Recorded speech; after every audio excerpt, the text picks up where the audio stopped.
नमस्कार, मी अंकिता जाधव. आपण पाहताय लोकशाही मराठी. बुलेटिनच्या सुरुवातीला एक मोठी बातमी.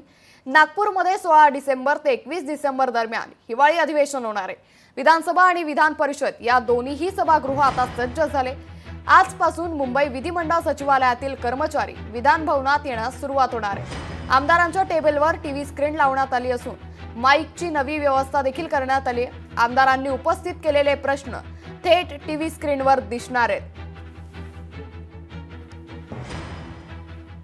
तर विधान भवनातून याचा आढावा घेतला आमचे प्रतिनिधी ज्ञानेश्वर पवार यांनी.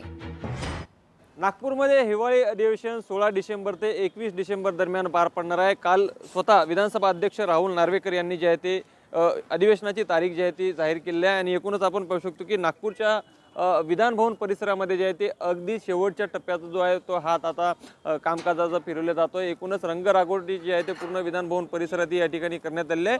आणि मुंबई विधिमंडळ सचिवालयातील कर्मचारी जे आहे ते आजपासून जे आहे ते या ठिकाणी कामकाज सांभाळण्यासाठी या ठिकाणी नागपूर विधान भवनामध्ये आता दाखल व्हायला सुरुवात झाली आहे.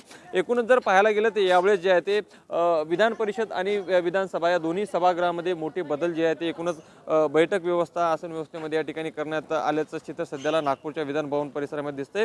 कारण की आमदारांच्या टेबलवर आता टीव्ही स्क्रीन लावण्यात आलेल्या पूर्वी जे आहे ते दोन्ही सभागृहाच्या चोहोबाजूने स्क्रीनवरती जे आहे ते सभागृहात जे काही कामकाज होत होतं ते सगळं दिसत होतं. मात्र आता ते सगळं कामकाज आमदारांच्या टेबलवर जे स्क्रीन लावण्यात येणार आहे त्यावर देखील या ठिकाणी एकूणच दिसणार आहे. आणि सोबतच आता दोन्ही सभागृह जे आहे ते एकूणच या ठिकाणी आता सज्ज झाले. आता अंतिम हात जो आहे तो एकूण या ठिकाणी फिरवला जाणार आहे.